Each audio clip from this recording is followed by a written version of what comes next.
Hello there, and welcome to the Scruffy Looking Nerd Herders podcast. I'm your host, Tyler, bringing you news on all things nerd and geek related. This week's episode will cover Anthem news, Diablo news, Amazon's Lord of the Rings show, Star Wars news, and much, much more. So, here we go.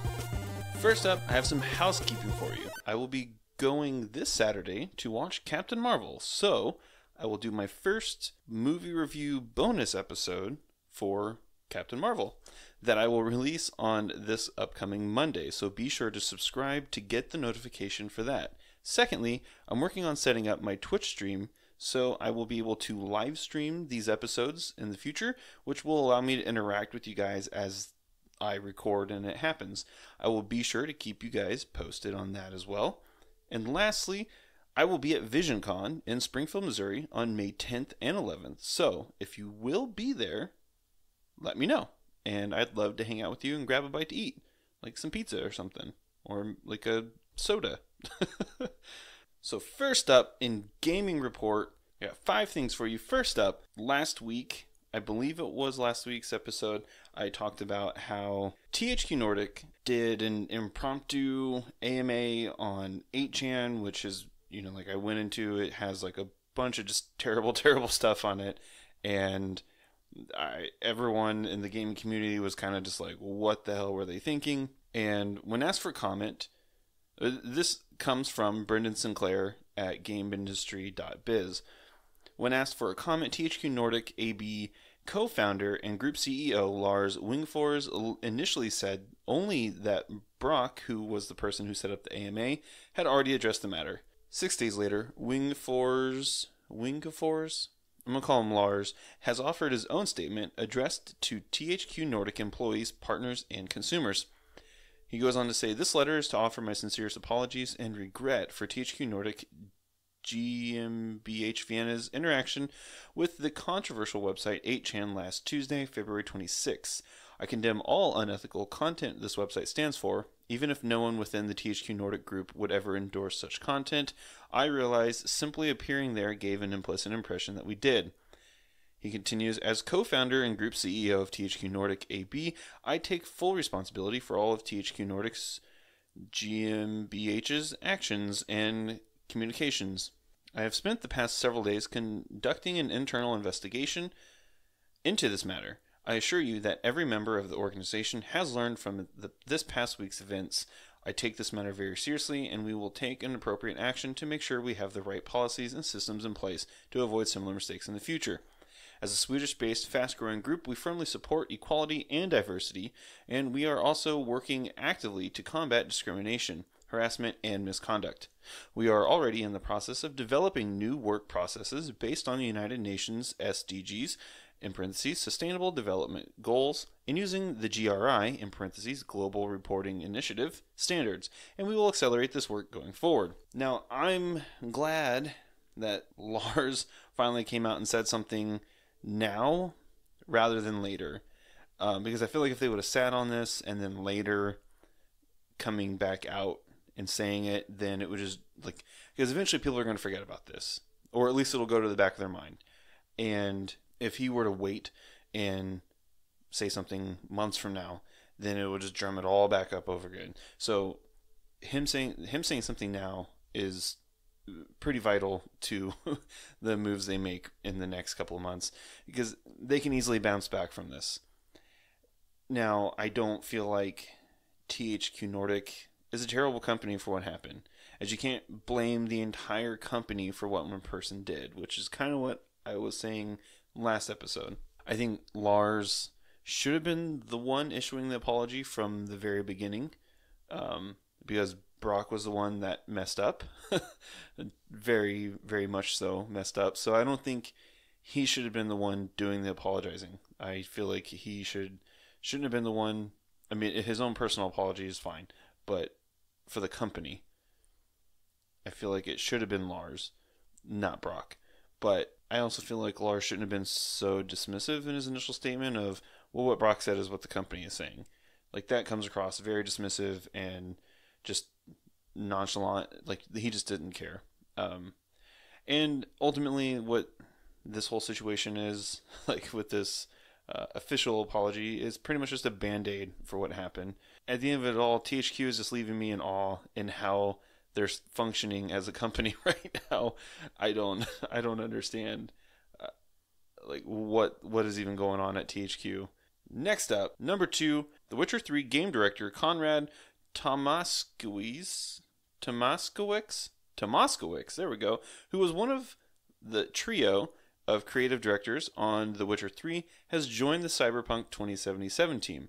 In January, it was revealed that Sebastian Stapien, also a creative director on The Witcher 3, as well as a narrative and setting director on Cyberpunk 2077, had left CD Projekt Red to go work for Blizzard.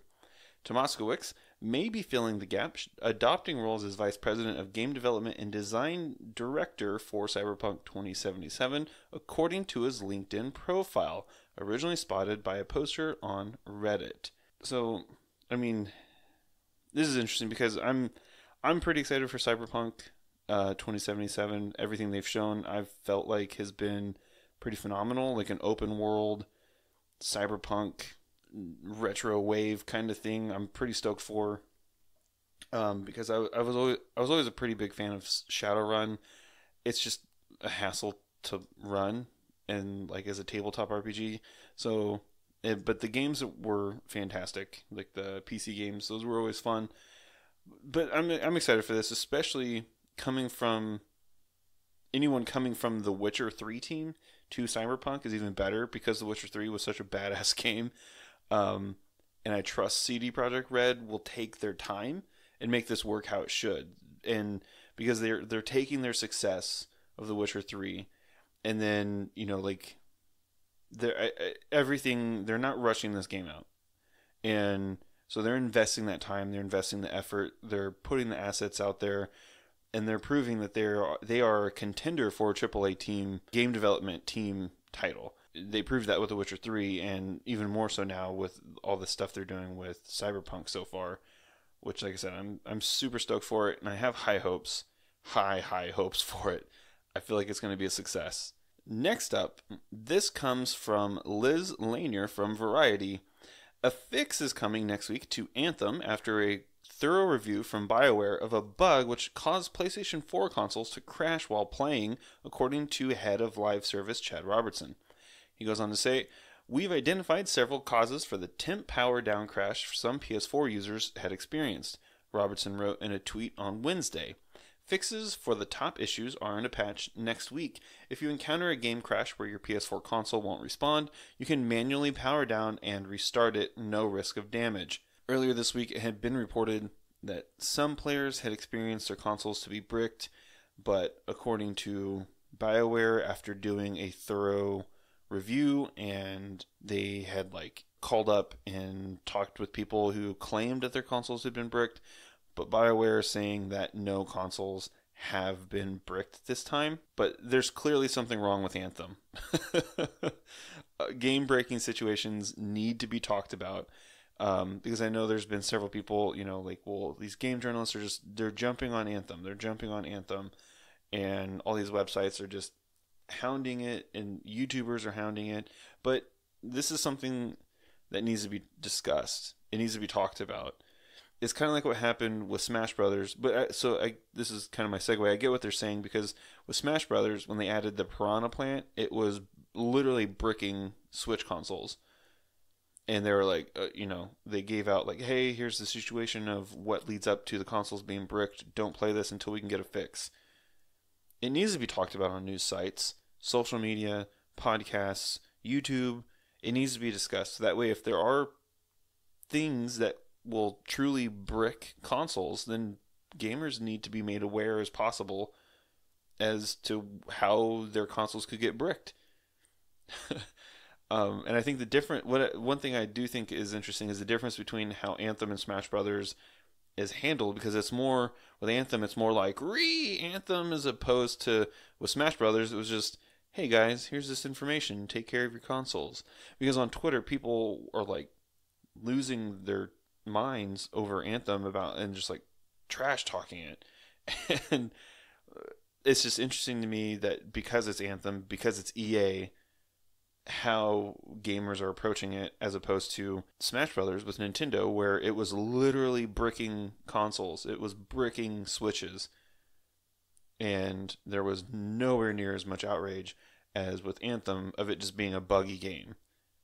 I mean, it wasn't actually bricking consoles. This is my own little bit of perception there with how it was handled within the community and how it's continuing being handled by the community. Because there's people on Twitter who still they believe that BioWare and EA are paying off the people who are filing complaints about their consoles being bricked by Anthem.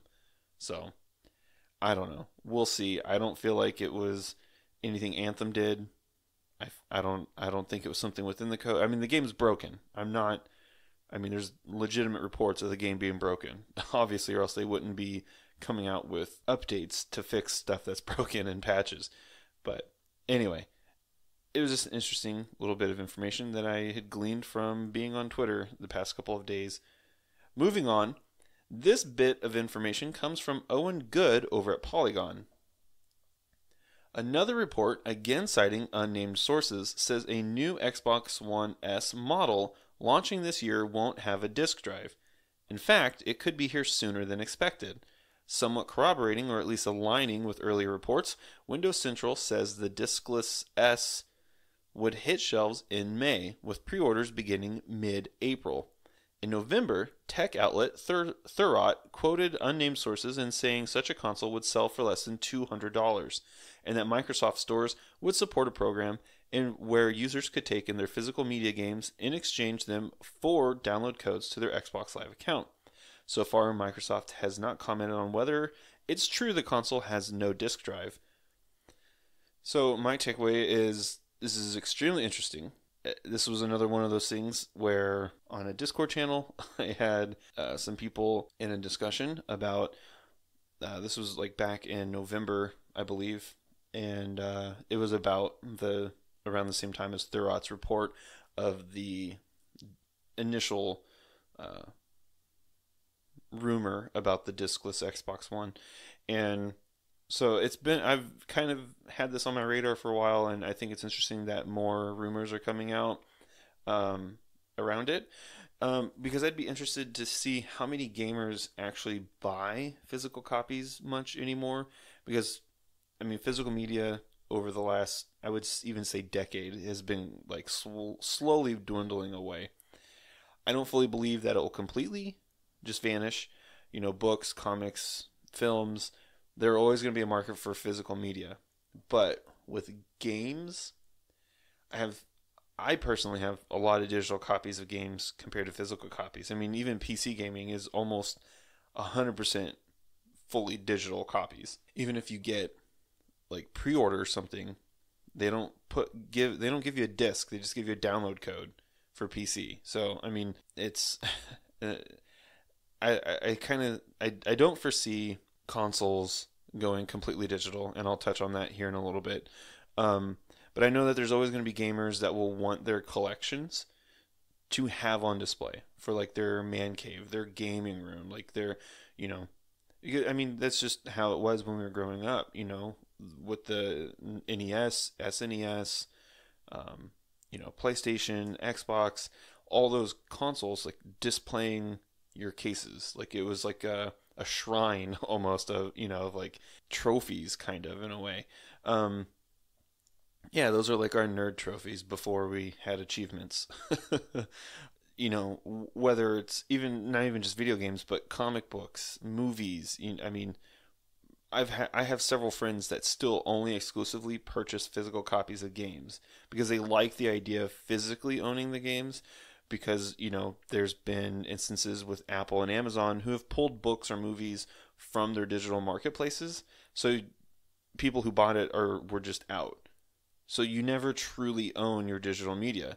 So like Microsoft at some point loses distribution rights to, say, a game, I don't know, just Red Dead Redemption 2. Like you can't download a digital copy of that anymore. You can't own a digital copy of Red Dead 2 anymore. So your Red Dead 2 copy at that point gone. And they don't have to reimburse you. I would imagine that they would at some point probably credit people for another game in the marketplace, but they don't have to.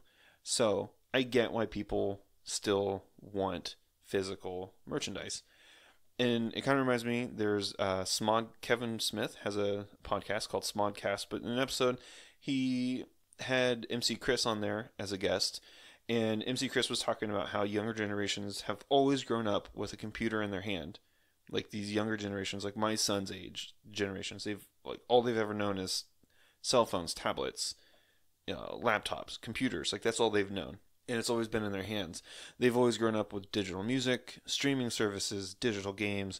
So it's usually older generations that still want physical copies of something that's tangible, something with like vinyl records. People putting on vinyl records, like they want to hear that static pop. And because that's what they feel like music should be. Just like with games, like some people want the physical copy because that's what gaming is to them. It's usually older generations, like I said, that still want the physical copies of something. But on the other hand, I kind of feel like would stores like Walmart or Target carry consoles if they don't have disc games to sell with them? I don't feel like they would. It's almost kind of like an impasse.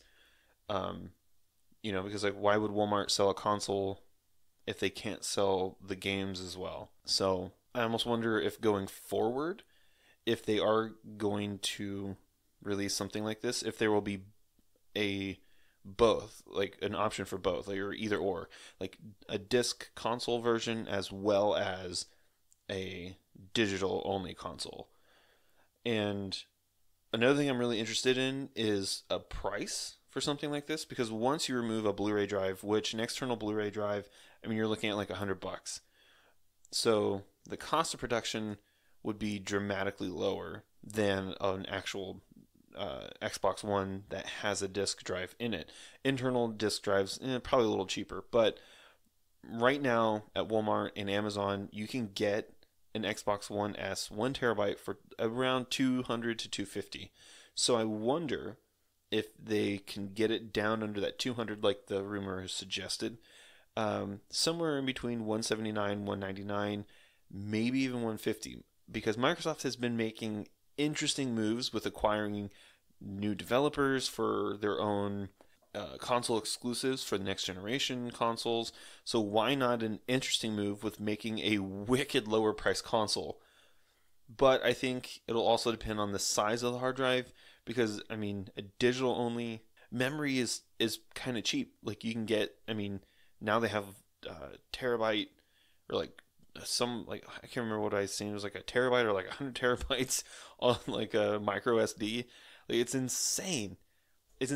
Like, and memory is super cheap. So if they did like 1 terabyte, 2 terabyte hard drives, whatever it is, but I really think they're setting up a game plan to kind of just like bombard on the next wave of consoles in the next generation console war. Because if they can get something set in place like this where they have both physical and digital copy consoles, they're gonna slay it. And because bottom line, if they are gonna do it, they need to get the initial price low and couple it with the Xbox Games Pass, because that is like a service that's killing it, and it's going to be a service that's going to be on like the Switch, PC, and they should include some pre-installed games. Like go ahead and put put Fortnite on there, put Minecraft on there, put popular games, Apex Legends, like put those more popular games on there, pre-installed, and they're ready to go. And price it at like $179.99 or something, and I guarantee you it would sell like crazy, and they would make so much money off of it. So my theory / suggestion is, if it does come out, it'll be $179.99. It'll probably come with at least a month or 3 months of Xbox Games Pass to kind of give a taste of the digital stuff. I don't know if it'll have pre-installed games on it, but if it doesn't, it should. So those are my theories on that rumor. And lastly, in the gaming report, it's not easy to play the original Diablo without purchasing a physical copy.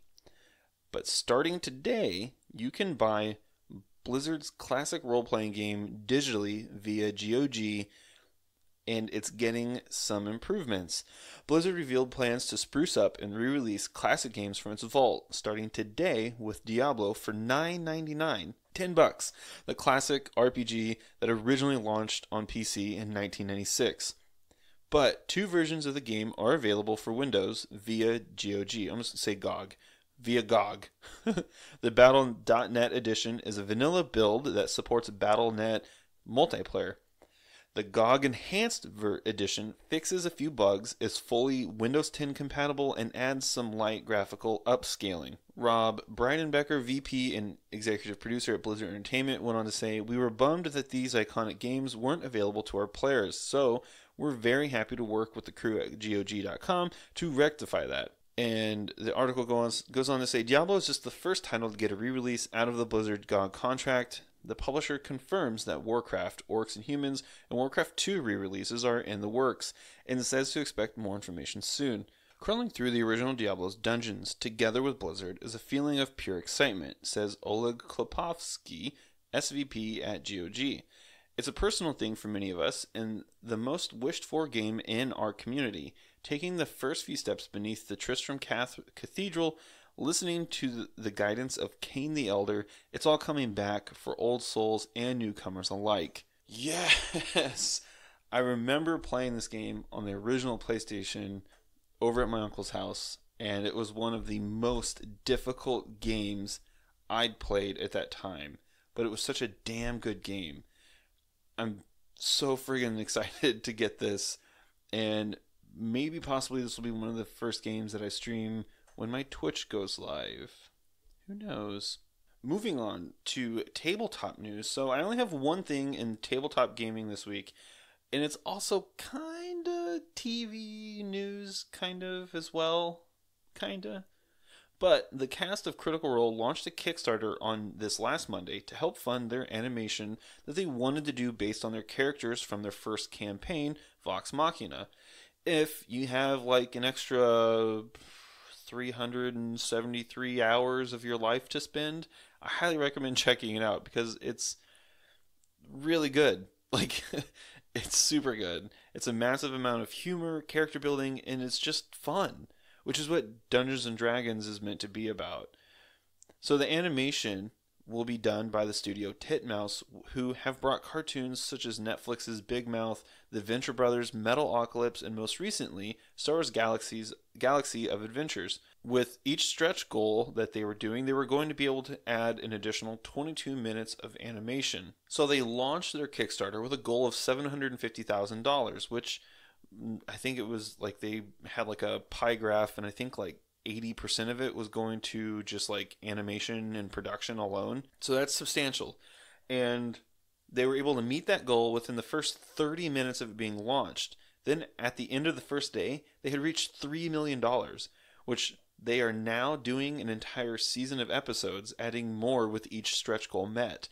And as of recording, they are sitting on almost $6.3 million of funding for their animation. I'm completely blown away about the amount of support that the Critter community is showing to these people, because Critical really helps set the groundwork for D&D streams on Twitch and YouTube. Now, with Twitch even adding integrations for Dungeons and Dragons streams. One thing that I've always said is that outside of The Hobbit and Lord of the Rings movies, there really isn't much love for the fantasy genre in movies or TV shows or even cartoons.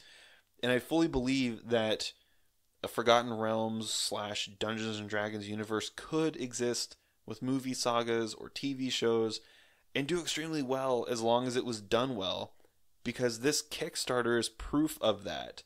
And in the notes for their Kickstarter campaign, they didn't call out studios per se, but it was kind of well known that they had went to like Netflix and Amazon, probably Hulu, some actual film studios. I think they even went to I would imagine they probably went to Disney or Nickelodeon, because Sam Riegel does a lot of work with those studios. But I feel like they probably wanted them, like the more family-friendly studios probably wanted them to make sure it was a family-friendly show.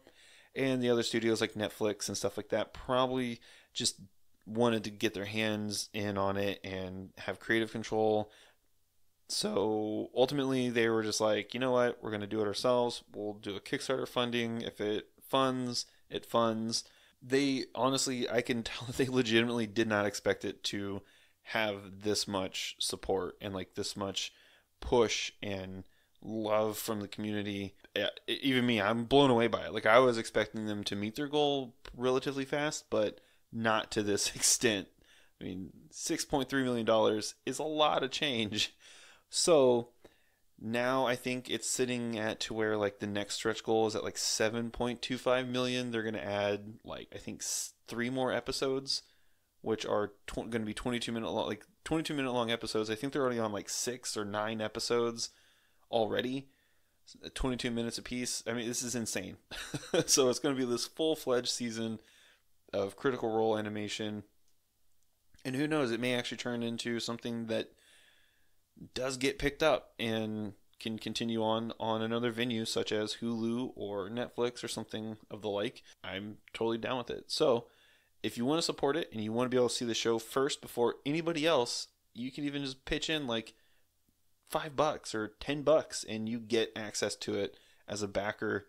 So I highly recommend doing it. Moving on to TV/movie news. Speaking of fantasy shows, Amazon has confirmed that its upcoming Lord of the Rings series will be set in the Second Age of Middle-earth, which, for die-hard fans of J.R.R. Tolkien's work, this is beyond exciting news.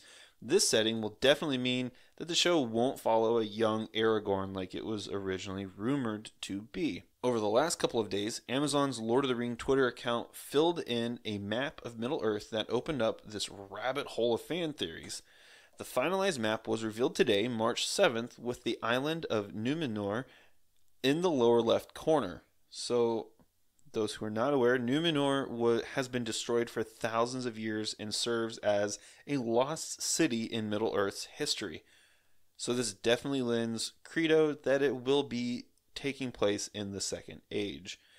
Amazon has yet to announce any castings or start date for productions, but at least we have an idea of the setting.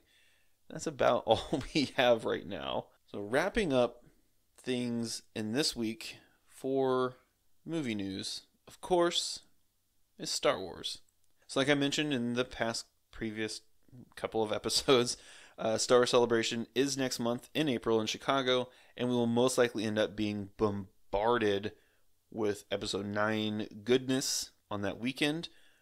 But us, the general public, will have to patiently wait. But some Disney shareholders were luckily treated to snippets of footage today, providing us with some tantalizing information. According to comicbook.com, the reel included a look at Lando Calrissian and a scene with Kylo Ren communing with Darth Vader's helmet again. More shareholders posted additional details on Twitter, revealing that there was a shot of Rey, Finn, and Poe in the Falcon's cockpit, Rey with Chewie's bowcaster, and more. For me, the best bit of info is Kylo with Vader's helmet.